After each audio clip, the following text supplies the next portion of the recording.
Hello বন্ধুরা, আজকে আপনাদেরকে দেখাবো বান্নার কীভাবে চালু করা হয়। বান্নার অনেকে হয়তো বান্নার সম্পর্কে জানেন না। আমরা আপনাদেরকে বান্নারটা দেখিয়েছি, বান্নারটা কী কাজ করে সেটাও আপনাদেরকে বলছি। এর আগে আমরা দেখা যাচ্ছে এটা হচ্ছে পিএলসি প্রোগ্রামিং, এখান থেকে বান্নারটা চালু করা হবে মনিটর থেকে। আর এই মনিটরটা হচ্ছে পুরো লাইনের সকল যাবতীয় কাজগুলোকে এই মনিটরের মাধ্যমে এন্ট্রি করা থাকে। কোথায় কী হচ্ছে, কখন কোন বটন প্রেস করা হচ্ছে, সবগুলো এই মনিটর থেকে চেক করা হয়। আর এই মনিটরটা হচ্ছে আপনার লাইনের, আমি দেখাচ্ছি আপনাকে। এখান থেকে সবগুলো সেকশন, এন্ট্রি, প্রসেস, এক্সিট, হ্যাঁ সবগুলো সেকশনটা আছে।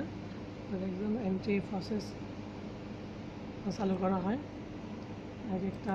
এটা হচ্ছে আমাদের এন্ট্রি সেকশন অফ প্রোগ্রামিং। এটা হচ্ছে এই জিনিসটা যেটা দেখছেন, এটা হচ্ছে টাওয়ার।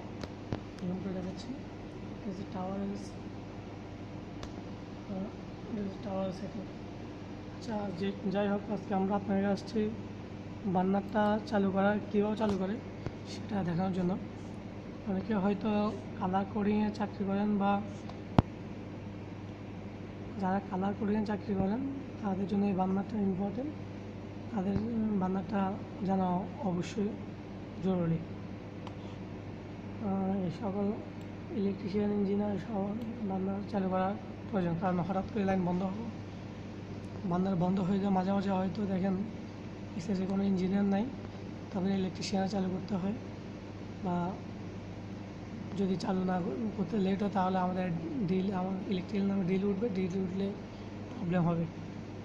সেই জন্য কীভাবে চালু করতে হয় সেটা আজকে আপনাদের দেখাবো। প্রথমে আপনারা এরকম একটা ইন্টারফেস থাকবে, বান্নারের ফেসটা থাকবে। এখানে লেখা আছে ফ্লেম অফ। এই ফ্লেমটা কি সেটা আপনাদেরকে বান্নারের কাছে গিয়ে দেখাতে হবে।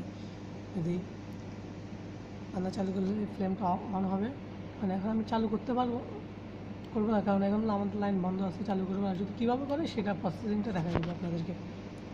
সর্বপ্রথম আপনাদেরকে আসলে এখানে যেতে হবে, অ্যালার্মে যে এসি কে একটা অপশন আছে, এগুলো দিয়ে আমার অ্যালার্মগুলো করতে হবে, রিসেট করতে হবে। সকল অ্যালার্মগুলো রিসেট করতে হবে আমাকে।